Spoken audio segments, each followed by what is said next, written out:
Okay, students, welcome to quick revision of chapter number 3, that is brief overview of Python. We will be doing back exercises today.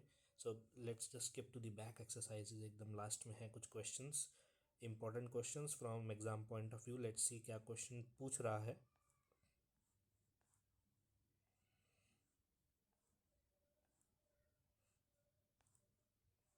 So here we are. Question number 1 से start करेंगे from the exercises. Question number 1 पूछ रहा है which of the following identifier names are invalid and why. So basically valid कौन सा नाम है और वैलिड कौन सा नहीं है, आइडेंटिफायर ये हमें बताना है. एंड आइडेंटिफायर के कुछ रूल्स होते हैं. रूल्स क्या होते हैं, let's see the examples. Question number A में दिया है सीरियल नंबर एंड एक तो अंडरस्कोर लगा है और एक स्पेशल कैरेक्टर डॉट भी लगा है एंड में. सो हमारा रूल बोलता है कि there can not be any special characters apart from underscore. Underscore सब जगह हम लगा सकते हैं but this dot is not allowed. So जो हमारा ए है that is invalid. Second, first room जिसमें जो मेरा वेरिएबल स्टार्ट हो रहा है that is identifier starting from a number. ये जो 1 है यहाँ पे, ये मेरे रूल को वायलेट कर रहा है बिकॉज आइडेंटिफायर नेमिंग रूल से कि identifier can not start with a number. वो अल्फ़ाबेट से स्टार्ट हो सकता है, डिजिट से स्टार्ट नहीं हो सकता. थर्ड वन, 100 के बाद एक डॉलर लगा है, dollar sign is again a special character, तो ये भी क्या है, also invalid. Fourth one, total and space, so space is not allowed, ये space is not allowed, so that is also invalid. So A B C D सारे अभी तक invalid हैं. Fifth, total underscore marks. So यहाँ पे कोई भी digit से स्टार्ट नहीं हो रहा, कोई स्पेशल कैरेक्टर नहीं लगा, underscore is allowed, this one is correct. F, total dash marks है, ये dash minus plus multiply divide all of these are special characters, so ये इनवैलिड है, this is invalid. Underscore percentage, underscore starting में भी लग सकता है, underscore and में भी लग सकता है, उसके अलावा कोई स्पेशल करेक्टर नहीं है, so this is correct. H, true, नाम तो ठीक है but true is also a keyword, ये एक कीवर्ड भी है. कौन सा कीवर्ड है, बुलियन कीवर्ड है. बुलियन के अंदर दो वैल्यूज होती हैं, कौन कौन सी, true and we have false. So identifier can not be a keyword. Keyword की डेफिनेशन ही यही बोलती है कि इनको हम आइडेंटिफायर्स की तरह यूज़ नहीं कर सकते. सो ट्रू भी क्या हो जाएगा मेरा, इनवैलिड. सिमिलरली अगर यहाँ फॉल्स लिखा होता विद कैपिटल एफ तो वो भी क्या हो जाता, इनवैलिड.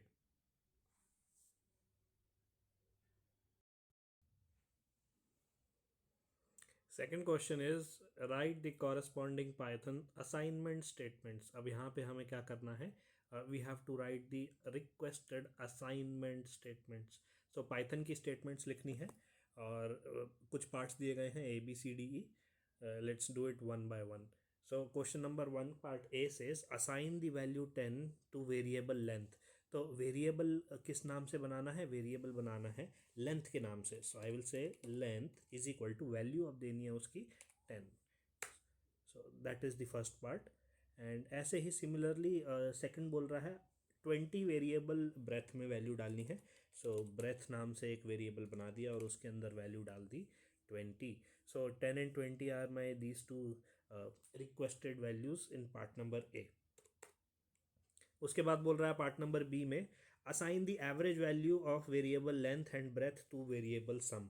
एक सम नाम से वेरिएबल बनाना है और उसमें वैल्यू कौन सी डालनी है, average value of length and breadth. Average क्या हो गया, दोनों का सम लेके डिवाइड बाय 2 कर दूं तो I will get the average. So length और ब्रेथ का मैंने सम ले लिया एंड सम लेने के बाद what I will do, I will divide it bye 2, divide by 2. किस नाम से सेव कर दिया, सम के नाम से सेव कर दिया. Part number 3, assign a list containing strings, paper, gel pen, eraser to a variable stationery.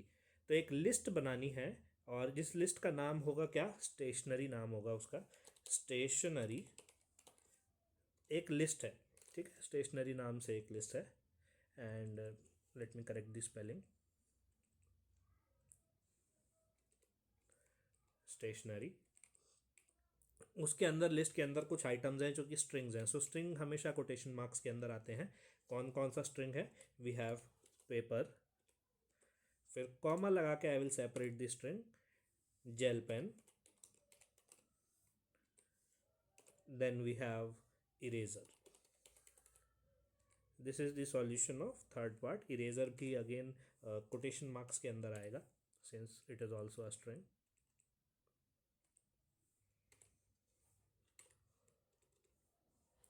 Next part says assign the string Mohandas, Karamchand and Gandhi to variable first, middle and last. So first की value Mohandas, second middle की value Karamchand and last की value Gandhi. So first is equal to Mohandas, then middle is equal to Karamchand, then last is equal to Gandhi. This is the solution of part number D. Then assign the concatenated value. ये जो word concatenated लिखा है यहाँ पे, this means joined value, join करी हुई value of string first, middle and last. तो किस किस को join करना है? 3 strings हैं, first, middle और last, उनको join करना है, concatenate करना है और assign करना है किस में? एक नए वेरिएबल में जिसका नाम है full name. Make sure to incorporate blank spaces. तो अभी देखते हैं पहले नॉर्मली concatenate करके. सो पूरा नाम देना है फुल नेम और उसमें उनको ज्वाइन करना है. Let's go back to the code. किस नाम से? Full name is equal to first plus middle plus last. ये प्लस क्यों करा है? So plus is the concatenation और द जॉइनिंग ऑपरेटर. जब हम स्ट्रिंग्स की बात करते हैं तो स्ट्रिंग, दो स्ट्रिंग के बीच में अगर मैं प्लस लगा दूं तो वो दोनों स्ट्रिंग आपस में ज्वाइन हो जाते हैं. ठीक है. अब ये नेक्स्ट पार्ट में बोल रहा है कि incorporate blank spaces. Blank spaces incorporate कर दो. क्यों कर दो? तो इसके लिए मैं यहाँ पे इस वेरिएबल को पहले प्रिंट करके दिखाता हूँ. जब मैं फुल नेम को प्रिंट करता हूँ और जब मैं कोड को रन करता हूँ तो मेरे ये जो 3 स्ट्रिंग्स हैं मोहनदास, करमचंद, गांधी, ये ज्वाइन तो हो जाएंगे लेकिन इनके बीच में स्पेस नहीं आएगा. सो when I M printing the value of first name, देखो मोहनदास, फिर करमचंद एंड गांधी तो आ रहा है बट स्पेस नहीं आ रहा. सो स्पेस हमें क्या करना पड़ेगा? एकोमोडेट करना पड़ेगा, ऐड करना पड़ेगा. यही चीज़ वो क्वेश्चन में बोल रहा है कि आप स्पेसेस ऐड कर लो. सो स्पेस ऐड करने के लिए हम यहाँ पे स्पेस डाल सकते हैं एक, और यहाँ पे स्पेस डाल सकते हैं दूसरी. So now when I print this I will gate Mohandas, Karamchand, Gandhi correctly और अब पढ़ने में भी आ रहा है. This was my question number 2.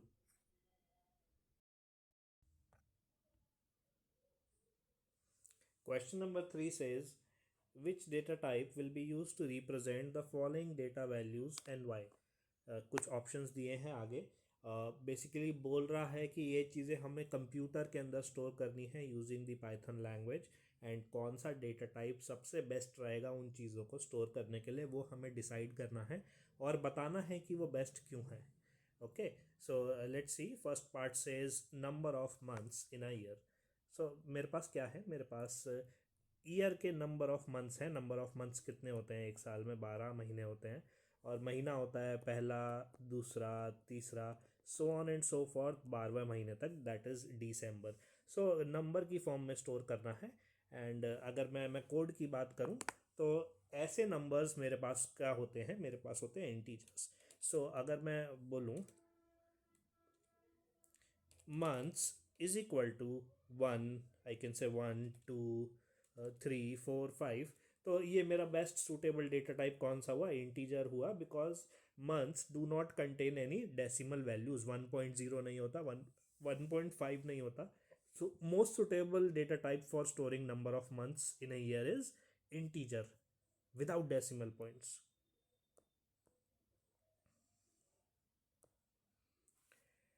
Resident of Delhi और not.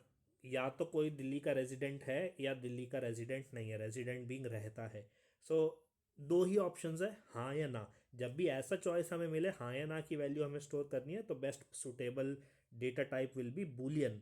So I can say in code resident of Delhi या रेजिडेंट अंडरस्कोर दिल्ली और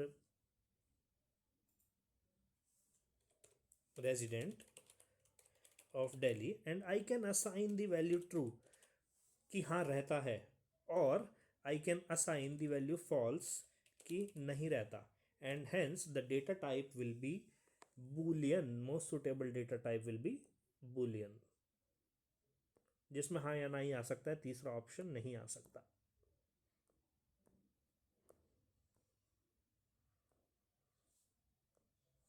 third is mobile number. So mobile number is in the format 9999999999, 10 digit का होता है हमारे पास इंडिया में, and again कोई डेसिमल पॉइंट इसमें नहीं होता।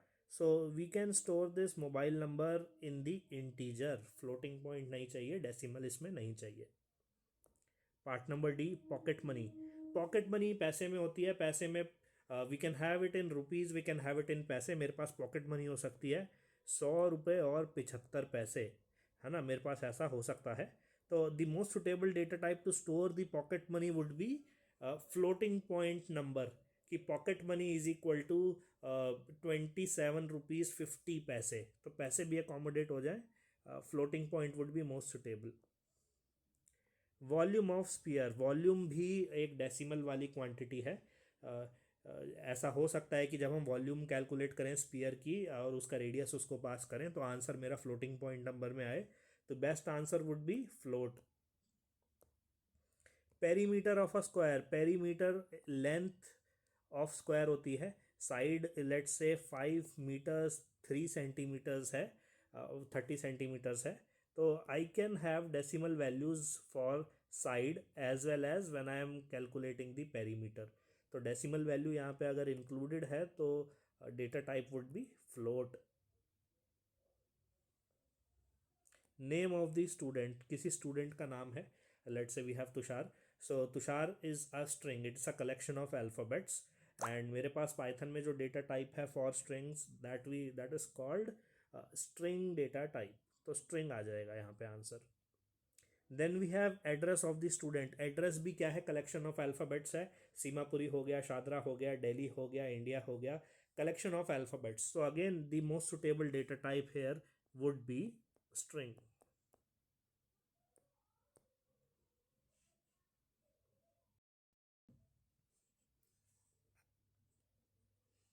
Question number 4 says, give the output of the following when num1 is equal to 4, num2 is equal to 3 and num3 is equal to 2.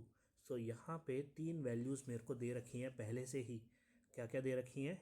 4, 3 और 2। ये तीन वेरिएबल्स में असाइंड हैं, और उसके बाद कुछ असाइनमेंट स्टेटमेंट्स लिखी हुई हैं, बहुत सारी लिखी हुई हैं, एंड हमें क्या बताना है, उन असाइनमेंट स्टेटमेंट्स की आउटपुट बतानी है based on these three values. तो कुछ कैलकुलेशन है, कैलकुलेशन वाले क्वेश्चंस हैं, एंड लेट्स सी कि how do we solve it. जो फर्स्ट स्टेटमेंट है वो लिखी गई है num1, so I am reading from here, num1 is equal to num1 plus num2 plus num3।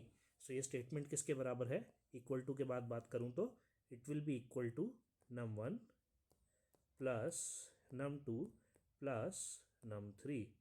तो ये num2 प्लस num3 तो लिखा है, यहाँ पे शॉर्टकट लिखा है plus equal to. So plus equal to का मतलब है जो लेफ्ट साइड पे है उसी में ऐड कर दो। So num1 plus num2 plus num3, num1 is 4, num2 is 3 and num3 is 2। So इन तीनों का सम अगर मैं करूँ, so I will get 4 plus 3 7, 7 plus 2 9। यही चीज़ हम कोड में करके देखते हैं। Let's quickly erase this.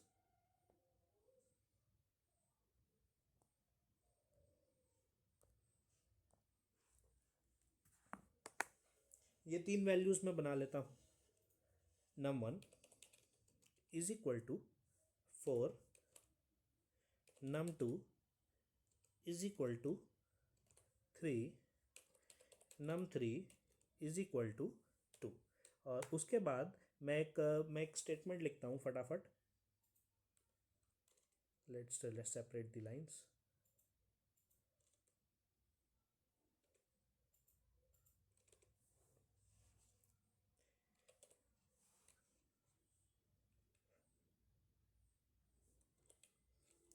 num1 plus equal to num2 plus num3, and then we will print the value of num1।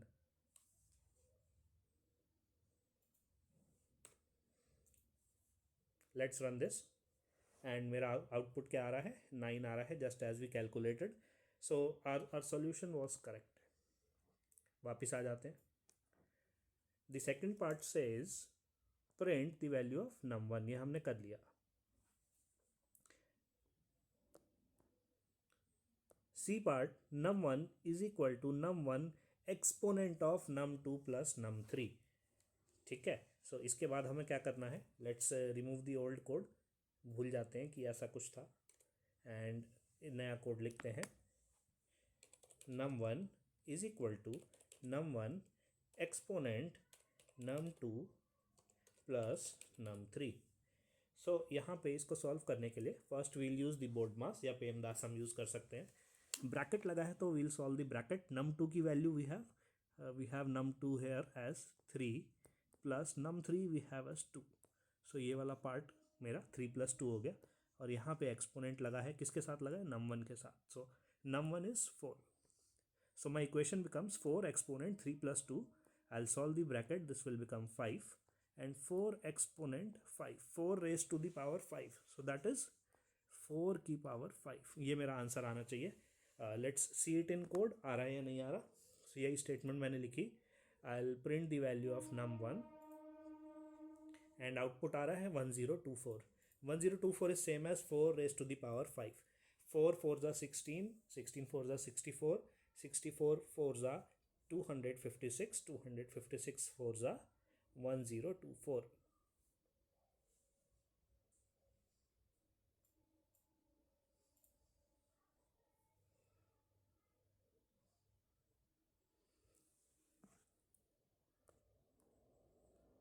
Let's go to the next part.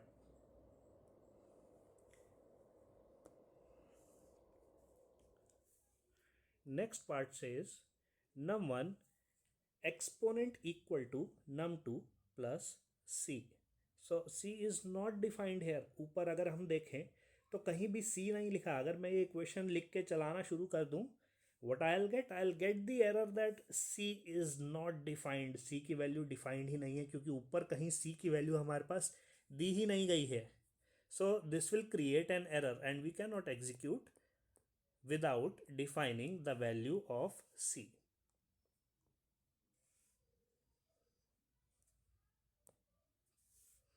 Next statement num1 is equal to 5 + 5. But notice की quotation marks लगे हैं. तो quotation marks लगते ही अंदर का content मेरा क्या बन जाता है, इट बिकम्स अ स्ट्रिंग. चाहे वो नंबर ही लिखा हो चाहे वो कुछ और लिखा हो, स्ट्रिंग बन जाता है. एंड स्ट्रिंग के अंदर प्लस ऑपरेटर काम करता है एज कॉन्कैटिनेशन ऑपरेटर. कॉन्कैटिनेशन का मतलब ज्वाइनिंग ऑपरेटर. तो यहाँ पे अब मेरा आउटपुट क्या हो जाएगा, ये दोनों स्ट्रिंग आपस में ज्वाइन हो जाएंगे, 5 and 5 बन जाएगा. And when I will print this I will get this as the output. 55 मिल जाएगा. बट वो 55 का डेटा टाइप क्या होगा, it will be of type string. So let me show you. num1 is equal to string में 5 plus again string में 5. I will print the value of num1 और इसके साथ मैं एक और चीज़ प्रिंट करूँगा, डेटा टाइप भी प्रिंट करूँगा. So print type of num1. Now let's run this code. 55 आ गया. ये 55 किस डेटा टाइप का आया, स्ट्रिंग का आया. Let's run it again. Output miss हो गई.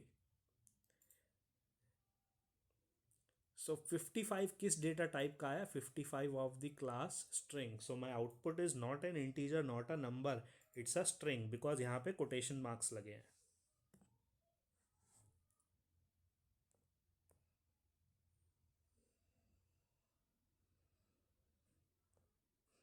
Next part says print this.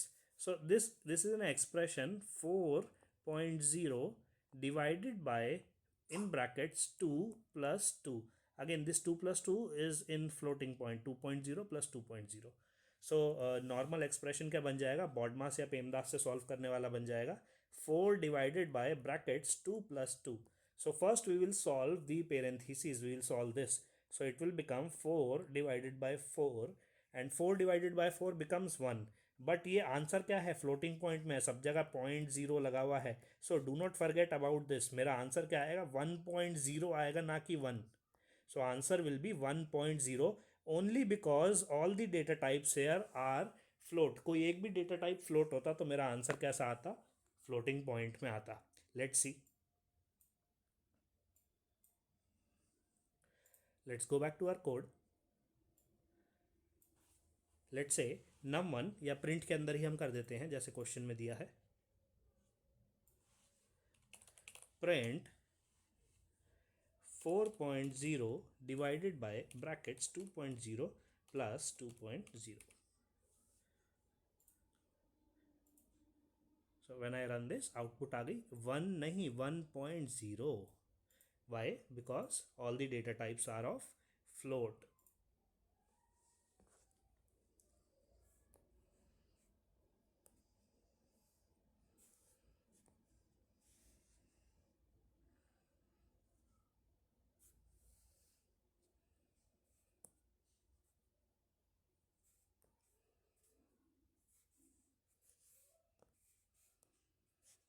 Let's go to the next question. Next question is this. Num1 is equal to 2 plus 9 multiplied by brackets 3 multiplied by 12 minus 8 divided by 10. Premdas का question है. Let's write the expression 2 plus 9 multiplied by double brackets 3 multiplied by 12 bracket close minus 8 bracket close divide by 10. So first we will solve for the inner bracket. क्या हो जाएगा, 3 multiplied by 12, 3 12 जा 36. So मेरा expression आ जाएगा 2 plus 9 multiplied by 36 minus 8 divide by 10.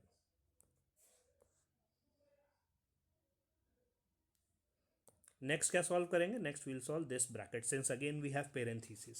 So 36 minus 8 we will get 28 here. बाकी expression as it is लिख देंगे. सो 2 plus 9 multiplied by 28 divided by 10. From left to right we have this multiplication. So 28 into 9, 9 8s are 72, 7 carry, 9 2s are 18, 18 plus 7 is 25. Divide by 10, 2 plus, baki as it is. Then we have this divide here.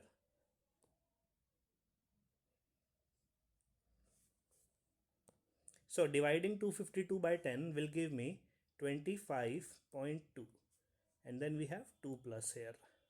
So finally my answer will become 27.2.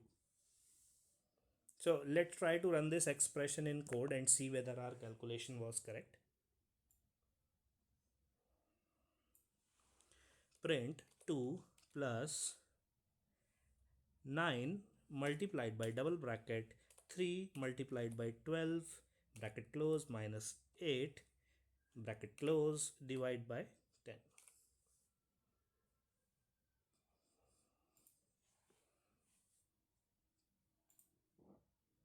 And the answer we are getting is 27.2. So our answer was, our calculation is correct.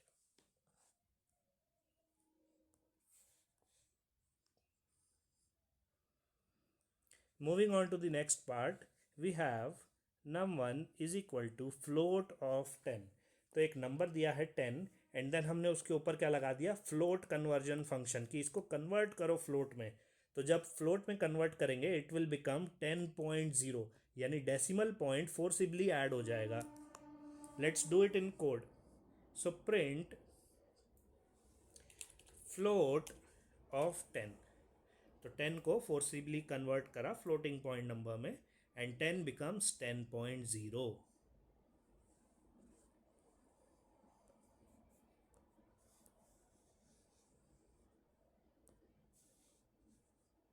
Next we have num1 is equal to integer of string 3.14. Please note ये string है क्योंकि quotation marks यहाँ पे लगे हैं. सो integer को string को integer में कन्वर्ट करने की कोशिश करी जा रही है, लेकिन वहाँ पे क्या लगा हुआ है, डेसिमल लगा हुआ है. Notice when I run this. So मैं कोड में वापस आता हूँ. integer of string 3.14.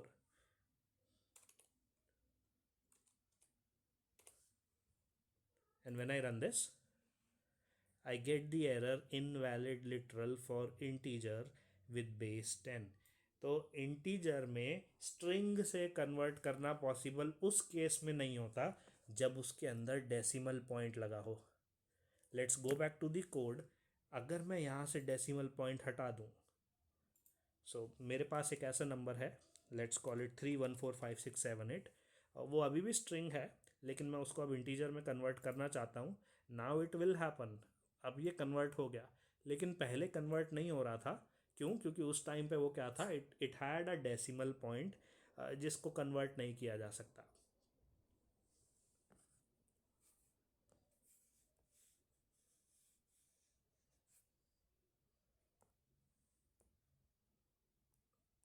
We have more parts here.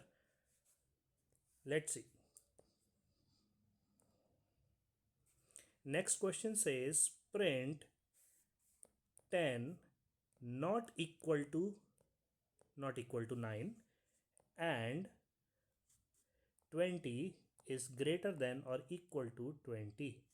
तो एक बुलियन एक्सप्रेशन है, सॉल्व करना है. एंड के लेफ्ट साइड में एक एक्सप्रेशन है, एंड के राइट साइड में एक एक्सप्रेशन है. First we have 10 is not equal to 9. क्या 10 और 9 अलग अलग हैं? हाँ जी, अलग अलग हैं. So this will return true. ये हो गया true. So the left side of expression becomes true. And then we have and, और ये आगे वाला एक्सप्रेशन 20 से बड़ा है या बराबर है. तो 20 के बराबर है, this will also return true. और true and true will return true. So ये मेरा पूरा एक्सप्रेशन क्या बन जाएगा? ट्रू बन जाएगा. Let's see, let's run this in code. Print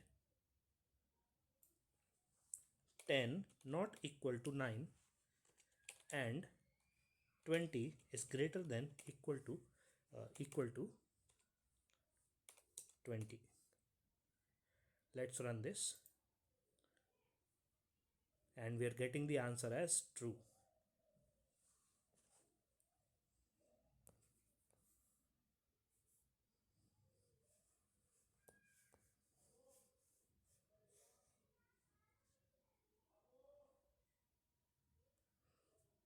Finally, last one.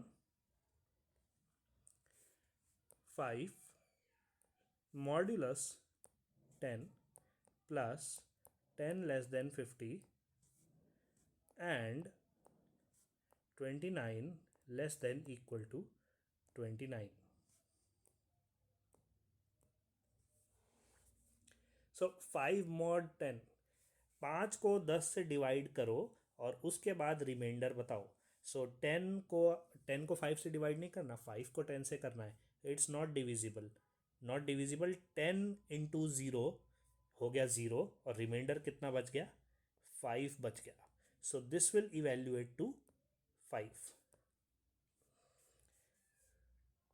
10 less than 50. 10 less than 50. अब बाकी एक्सप्रेशन पहले एज इट इज लिख देते हैं. 5 plus 10 less than 50 and 29 less than equal to 29. चलो, so then we have this equality here, और what we'll do, we'll add these two first. So 5 plus 10 we will get 15 less than 50 and 29 less than equal to 29. 15 50 से कम है? हाँ है. So this will return true. 29 से कम है या बराबर है? हाँ है. This will return true. True and true will finally return true. तो जब मैं ये पूरा का पूरा एक्सप्रेशन चलाऊंगा, I will get the value as true. Let's see, we go back to code. 5 modulus 10 plus 10 less than 50 and 29 less than equal to 29. Run this code, and we are getting the answer as true, just as we calculated.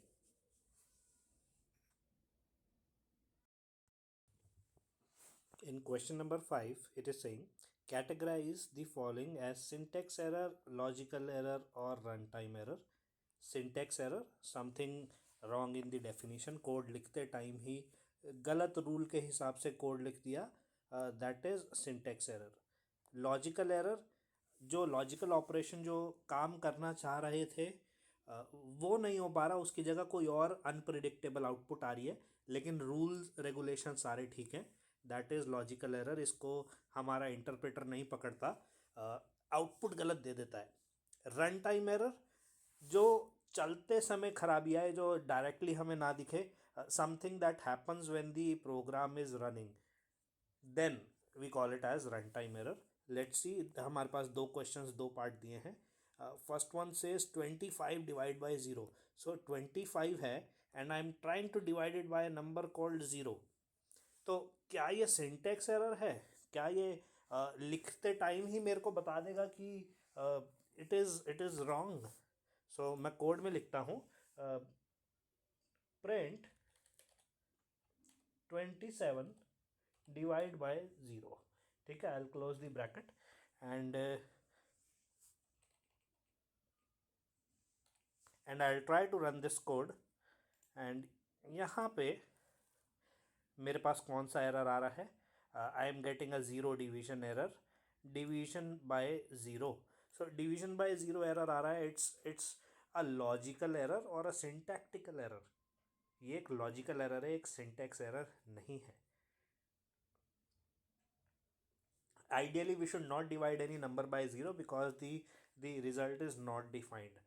Syntax error तब आता है जब वो coding में ही हमें लिखते time ही पहले बता दे. फॉर एग्जांपल मैं यहाँ से ये ब्रैकेट रिमूव करता हूँ and editor starts to cry. ये नीचे रेड कलर से आपको अंडरलाइन में दिख गया होगा कि something is wrong hair. Print की जगह, इवन मैं ब्रैकेट ठीक कर देता हूँ, प्रिंट की जगह यहाँ पे कोई स्पेलिंग मिस्टेक कर देते हैं, PRNT, तो वो भी रेड कलर से अंडरलाइन आ जाता है. दीज आर सिंटैक्टिकल एरर्स जिनको इंटरप्रेटर पकड़ सकता है और पहले ही हमें वार्निंग दे सकता है कि यहाँ पे कोई ना कोई एरर है. अब 27/0 में कोई एरर नहीं दिखा रहा है, so that is not a syntax error but a logical error की लॉजिक और कंप्यूटेशन में गड़बड़ है. Okay, second part, num1 is equal to 25, यही वाला है. num2 इज इक्वल टू 0, ये वाला 0. And then they are doing num1 divided by num2. ठीक है, so we will do it in code. num1 is equal to 25, then we will define num2 is equal to 0, and then we will say print num1 divided by num2. सो ये interpreter को तब तक नहीं पता चलेगा जब तक num2 की वैल्यू 0 एक्सप्लिसिटली उसमें नहीं जाएगी. सो वी कैन यहाँ पे 0 लिखने के बजाय हम यूज़र से भी वैल्यू ले सकते हैं, और जब यूज़र उसमें 0 डाले तब एरर आए, और यूज़र उसमें नॉन ज़ीरो वैल्यू डाले तब एरर ना आए, ऐसा भी हो सकता है. So let's run this code and वही सेम डिवीजन बाय 0 एरर आएगा, but this time this will be called as a run time error क्योंकि ये चलाने पे आ रहा है. ठीक है, let's go back to the code.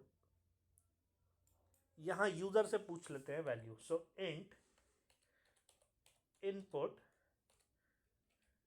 enter the value of num2. ठीक है, now when we run this code, enter the value of num2. ये मुझसे पूछता है, let's give it 6.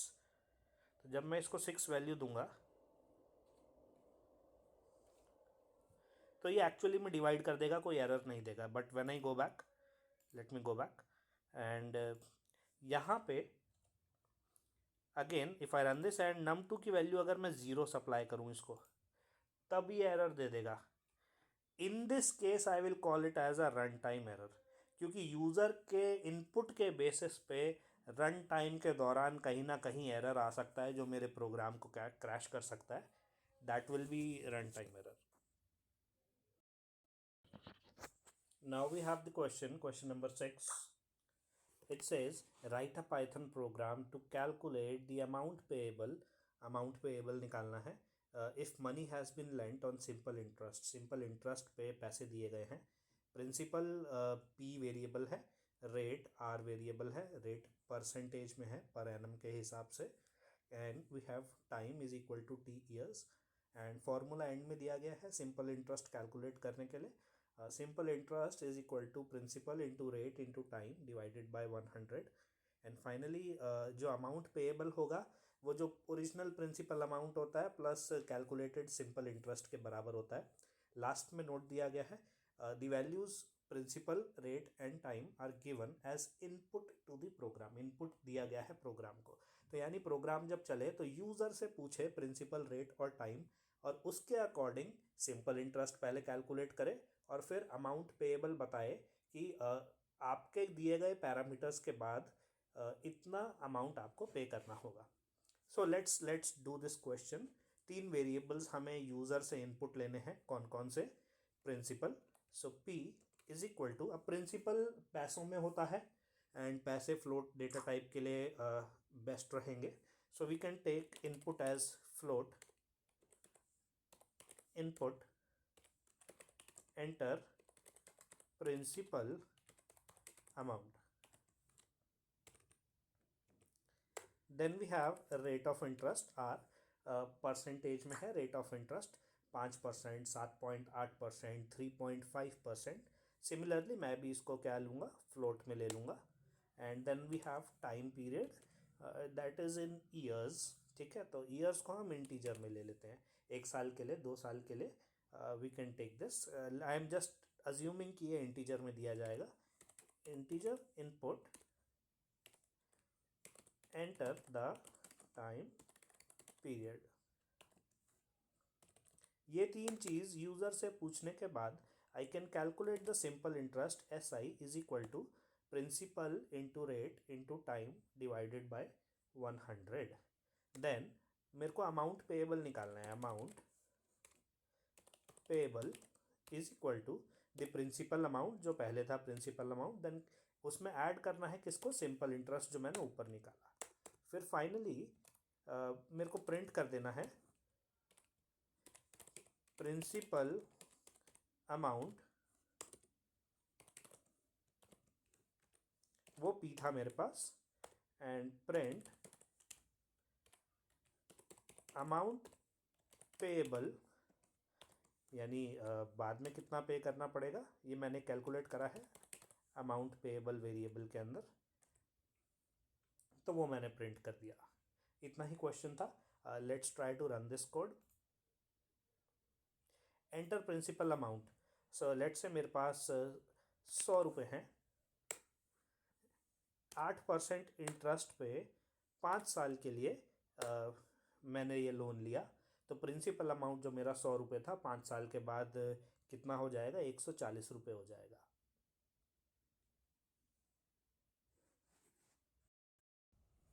Next, question number 7 says write a program to repeat the string good morning n times. Here n is an integer entered by the user. So आपके पास एक string है जिसकी value है good morning, उसको n times print कराना है, और n आपको कौन बताएगा, n आपको यूज़र बताएगा।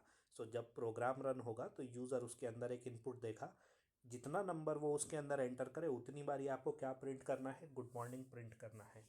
सो let's try to attempt this question in code. मैं एक स्ट्रिंग ले लेता हूँ जिसको मैं एक नाम दे देता हूँ, let's call it message. Message is equal to क्या लिखा है, गुड मॉर्निंग।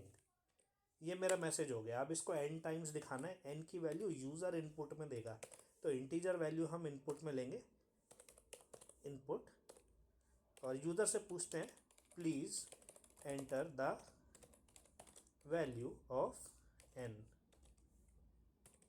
अब जितनी भी वैल्यू उसने एंटर करी उतनी बार मुझे लूप चलाना है। So for i in range n, ये लूप चलेगा, कितनी बार चलेगा, n टाइम्स चलेगा, और उतनी बार मेरे को क्या प्रिंट कर देना है, अपना मैसेज प्रिंट कर देना है। When I run this code please enter the value of n। सो अगर मैं 10 टाइम्स यहाँ पे n की वैल्यू दे देता हूँ तो मुझे 10 टाइम्स आउटपुट में क्या दिख जाता है, मेरा गुड मॉर्निंग मैसेज। यही मेरा क्वेश्चन था। Next we have the question number 8. Write a program to find average of three numbers. So तीन नंबर्स हमें दिए गए हैं, या हम यूज़र से भी पूछ सकते हैं, और हमें कैलकुलेट करना है जो तीन नंबर्स हमें दिए गए हैं उनका average. So average is addition of all those three numbers divided by three. तो तीन नंबर्स हम यूज़र से पूछ लेते हैं. Will say n1 is equal to, let's assume कि इंटीजर्स हैं, या फ्लोट भी ले लेते हैं. चलिए, float input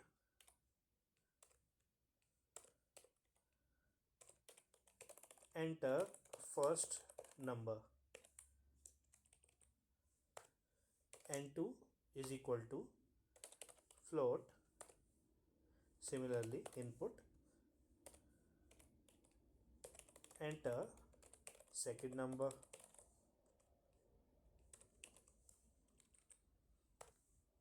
n3 is equal to float input enter third number. ये तीन नंबर्स मेरे पास अब कंप्यूटर में आ जाएंगे यूज़र के थ्रू, और मुझे क्या करना है, इनका एवरेज कैलकुलेट करना है. So average is equal to, पहले तो इन तीनों को मैं ऐड करूँगा. सो I will say n1 plus n2 plus n3, and finally जो आंसर आएगा उसको मैं क्या कर दूंगा, I will divide it by three. तो ये मेरी एवरेज वैल्यू आ जाएगी, and then I can print the answer. The average of the numbers is equal to average value AVG जो हमने कैलकुलेट करा. So let's run this code.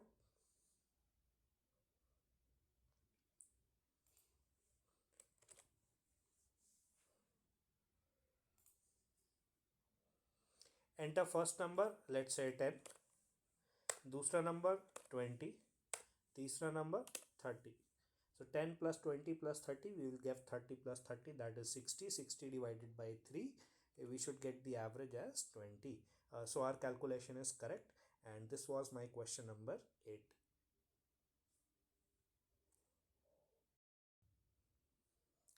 Question number 9. Write a program that asks the user to enter one's name and age. User से पूछ रहा है अपना नाम enter करो और अपनी एज एंटर करो. Print out a message addressed to the user that tells the user the year in which he/she will turn 100 years old. So user से उसका नाम और एज पूछने के बाद उसको वो साल बता रहा है जिसमें उसकी एज कितनी हो जाएगी, 100 हो जाएगी. So let's try to attempt this question. पहले यूज़र से उसका नाम और एज पूछते हैं. So name is equal to input enter your name. ये मैंने नाम पूछ लिया. एज इज इक्वल टू, अब एज क्योंकि मैं लेट्स से ईयर्स में ले रहा हूँ, इंटीजर में ले रहा हूँ, so I will convert it to integer. Then input enter your age. तो यूज़र का नाम और एज मैंने पूछ लिया. अब मुझे बताना है कौन से साल में उसकी एज 100 हो जाएगी. सो 100 एज निकालने के लिए मुझे कैलकुलेट करना पड़ेगा उसकी करेंट एज और 100 ईयर्स के बीच का difference. So difference, I can say difference is equal to 100 minus age. Let say मेरी एज 30 ईयर्स है, तो करंट साल में अगर मैं ये डिफरेंस जोड़ दूं तो उस टाइम पे मेरी एज 100 हो जाएगी. So current year, I can से current year is equal to 2024, and difference is equal to 100 minus age. Then I can say print will reach 100 years of age in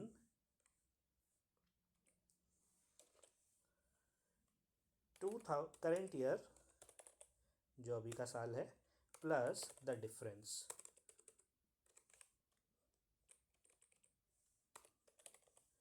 try करके देखते हैं, then we will see the logic. Let's try to run this code.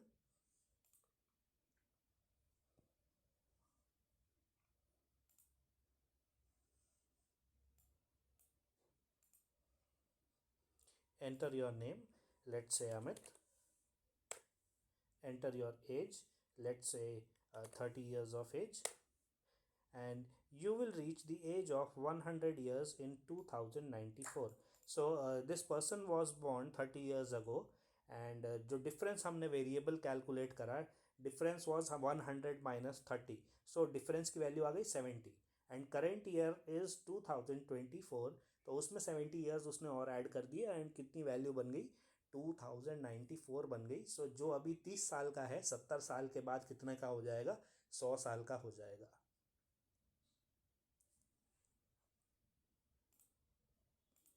This is the code.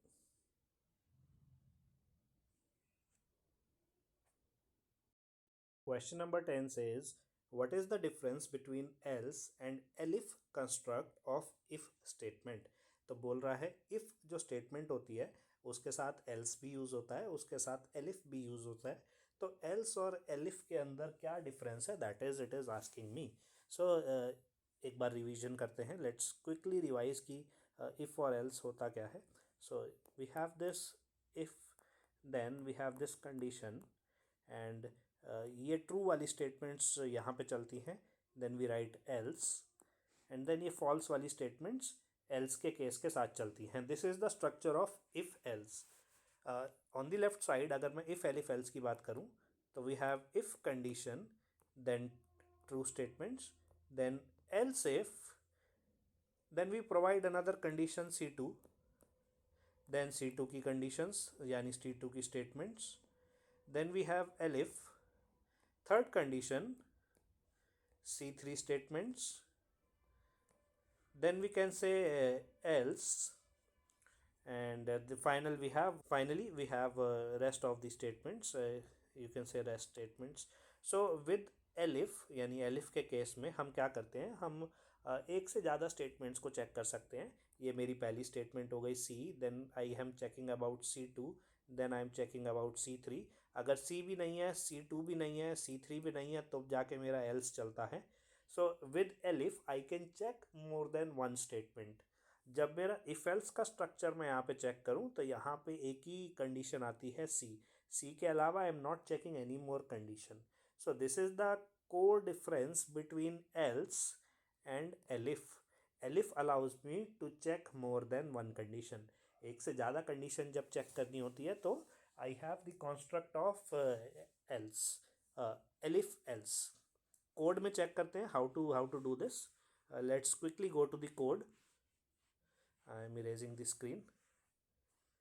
If else का demo देखेंगे. तो if else का अगर मैं code लिखना स्टार्ट करूं, I have this hair.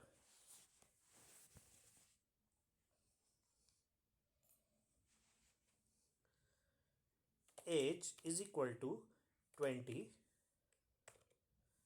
if age greater than 18, then I am saying print you can vote. Else I am saying print you cannot vote.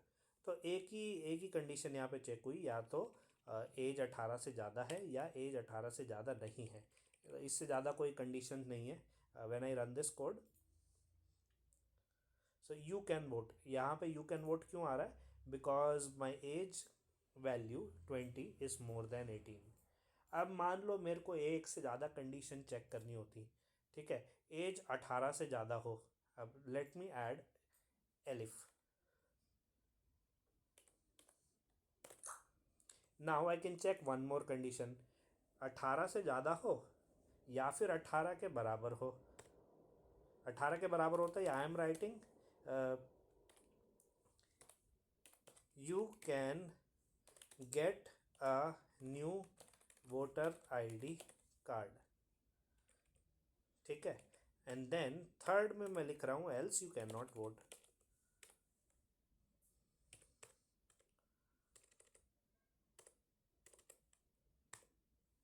Print you can not vote. तो यहाँ पे मेरे पास एक से ज़्यादा conditions हैं. कौन सी पहली कंडीशन है, एज 18 से अगर बड़ी है तो आप डायरेक्टली वोट दे सकते हैं, क्योंकि 18 साल की उम्र पे आपका आईडी कार्ड क्या हो जाएगा, बन चुका होगा. सेकंड, अगर एज 18 के बराबर है तो वो आपको मैसेज दे रहा है कि आप अपना वोटर आईडी कार्ड बना लो और वोट दे दो। एंड देन अगर ये दोनों कंडीशंस यहाँ पे नहीं है तो तीसरे केस में आपको बोल रहा है कि you can not vote. When I run this, age मेरी 20 है तो I can vote, but let me change my age to 18। जब मैं अपनी एज को 18 डिक्लेयर करता हूँ and when I try to run this code, now it says you can get a new voter ID card and vote. तो यहाँ पे मैं ये वाला केस रन कर रहा हूँ, this is the second condition. और अगर मैं एज को 18 से कम दिखाता हूँ, let's say my age is 5 years, and when I run this code, तब वो बोलेगा कि you can not vote. So core difference between elif and else is elif allows me to check more than one condition.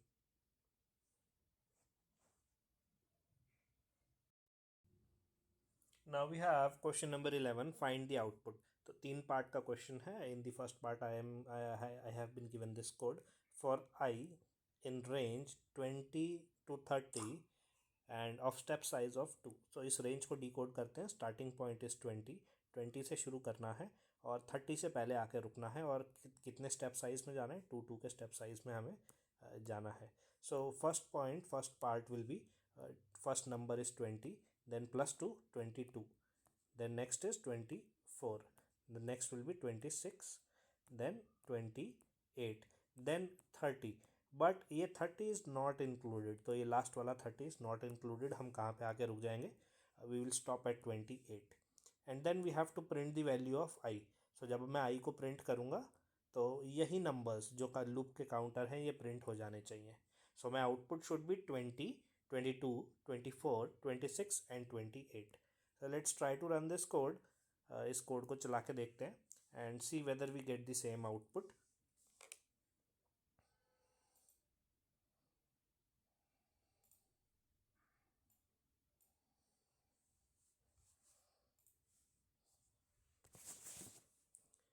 For I in range 20 to 30 in step sizes of 2, and then we say print the value of I. Now let's run this code. And 20, 22, 24, 26, 28 and 30 से पहले रुक गया. So 30 will not be printed since the stopping point is never really included in the range. Next part B, we have country is equal to India. ये एक string दिया है for I in country. So country में से एक एक करके characters को उठाएगा और उसको कहाँ डालेगा? I के अंदर डालेगा. And then we are printing I. सो जो कैरेक्टर 1 by 1 आ रहे हैं कंट्री के वो प्रिंट होने चाहिए. और प्रिंट जब ख़त्म होता है तो लाइन चेंज हो जाती है. तो फर्स्ट कंट्री का पहला कैरेक्टर है I, then line change, next character is N, line change D I A. इस तरह से मुझे आउटपुट दिखनी चाहिए. So let's try to run this code.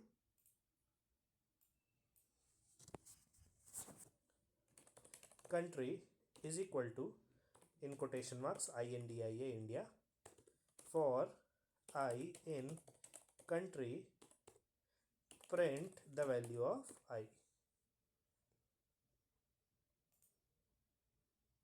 So INDIA line change के साथ as expected I am getting the output.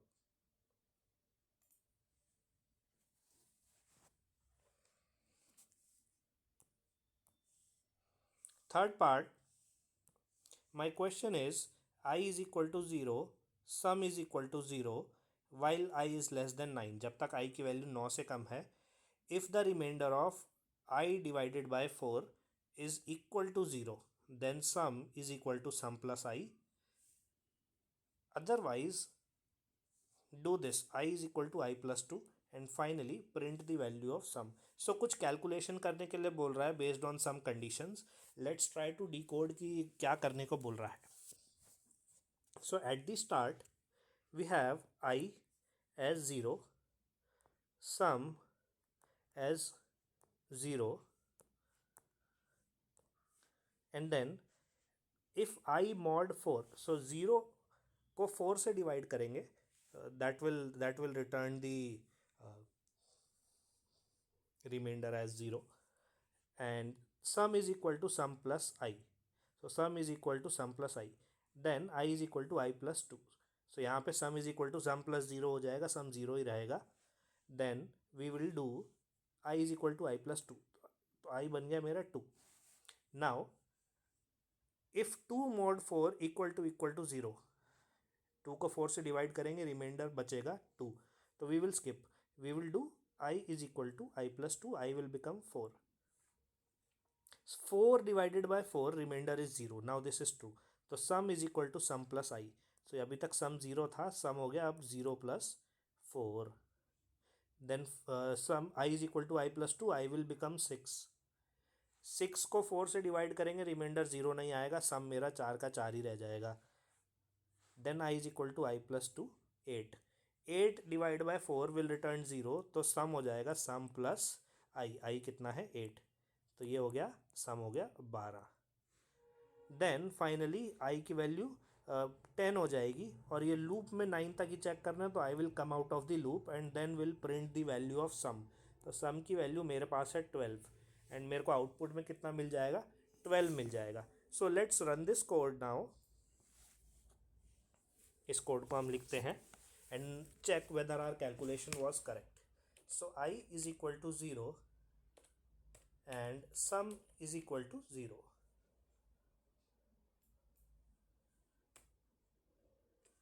I is equal to 0, sum is equal to 0. Then while I is less than 9, what should I do? If I mod 4 is equal to 0, then the value of sum is equal to sum plus I. Then line change, getting uh, out of the loop, out of the else, I say I is equal to I plus 2.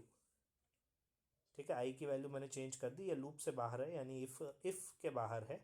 And then I am finally getting out of the while loop here and printing the value of some.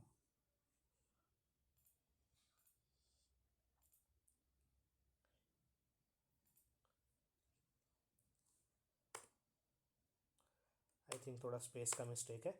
Let's clean up the alignment.